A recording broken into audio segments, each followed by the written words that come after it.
Hi, I'm Alan Salkin. I live about 100 feet over there.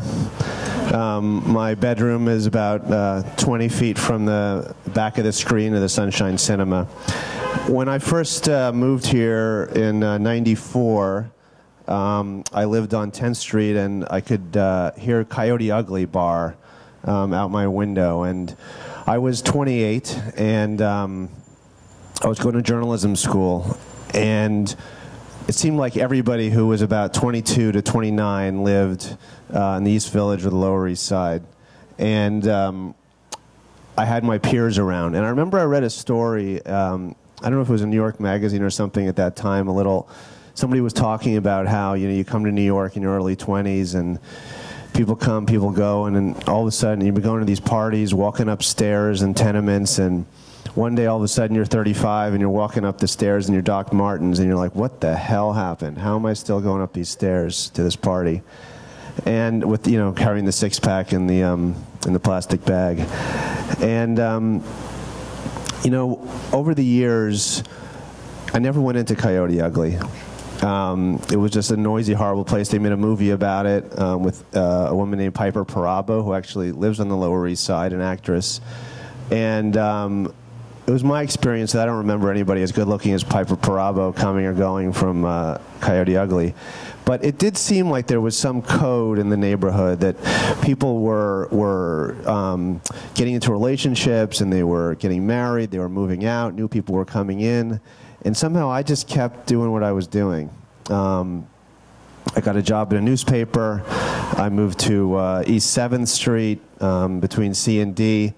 And still, had a succession of roommates, and a girl who wore, I don't know if everyone remembers these devices called rollerblades. I think they came after the scooters that people were, nobody remembers, which is my point, really. Now I bought my apartment over here in '97 for, yes, $110,000. It's a duplex, and in a way, it's like golden handcuffs. I can't leave it. And, they built this Whole Foods over here a few years ago. When I first came to New York, I used to hear those sirens. I don't even hear them anymore. It's a funny thing. So, of all the kids I went to journalism school with, I'm almost the only one left. All those artists I used to know, they say if you can make it here, you can make it anywhere. And, I've made it. I've had a successful writing career. I've achieved the dream that a lot of people who came here wanted to have. I'm working on a book now. I've worked at the New York Times. I've stood at a lot of these storytelling things over the years. Usually people laugh a little more than you're laughing, but, maybe it's just the mood. Maybe I'm casting that mood. But, I'm not 35, I'm 45, and I'm still here.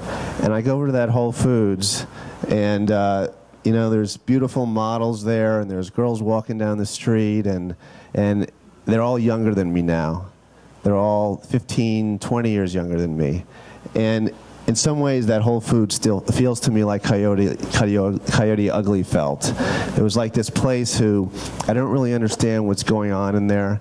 And in some ways, I don't understand what's going on in this neighborhood, but, I go, I buy my milk, I go back to my apartment, and the Yankees keep winning championships. So, thank you very much.